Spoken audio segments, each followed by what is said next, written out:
¿Qué consideraríamos un éxito de la temporada 2023 de Fernando Alonso? Porque ahora mismo, cualquiera que se vaya a mirar la clasificación del Mundial de Constructores, Aston Martin ha quedado séptimo y Alpine ha quedado cuarto y hay casi 120 puntos de diferencia entre los dos.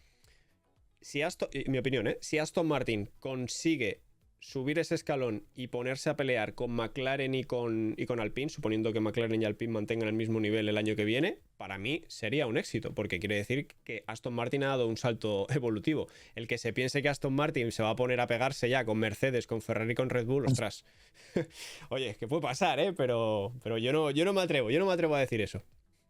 Se han demostrado alguna cosa este año, ¿no? La primera y muy importante, y lo digo en clave en que lo diferencia a Aston Martin, es que el plan de Aston Martin no es el plan de Alpine este año. Es decir, el plan de Alpine este año, como bien tú decías, Porti, era ir haciendo un coche competitivo, estar por ahí dando guerra, y bueno, y el plan de Fernando es otro, ¿no?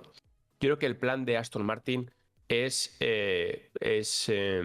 no dejes para mañana lo que puedes hacer hoy, ¿no? Eso por un lado, ¿no? Por tanto, yo creo que la ambición y la necesidad también que tiene Aston Martin es mucho mayor de la que ha mostrado este año Alpine.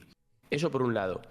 Por otro, en Alpine, curiosamente, y lo hemos comentado desde el principio de la temporada, curiosamente no han tenido claro si tenían que apoyar a Esteban Ocon o tenían que apoyar a Fernando, ¿no? No sé si es un tema del personal que fue cambiando al principio de la temporada en Alpine, que como sabemos fue saliendo gente y entrando gente nueva, o es un tema de ser francés en equipo francés, pero esa indeterminación que han tenido en Alpine yo creo que les ha perjudicado bastante. Y en Aston Martin, vale que el compañero de equipo es Lance Stroll, el compañero que es el hijo del presidente, el dueño.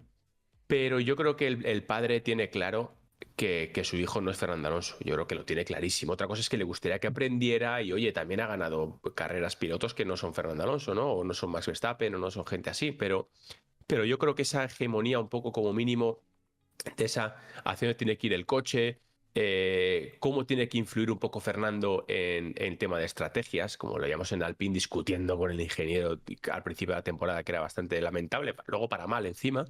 Yo creo que esos dos factores de Aston Martin a mí me hacen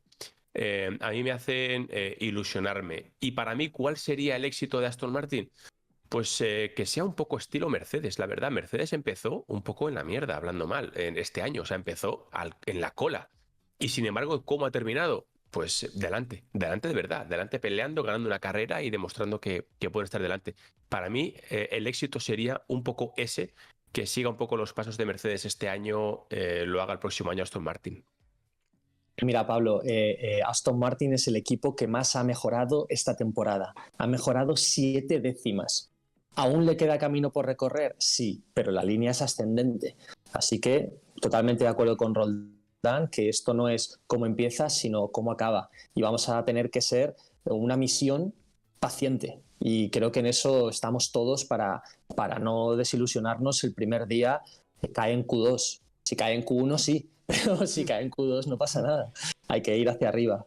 Va a ser una misión secreta al principio, ¿no? Para luego ya salir con James Bond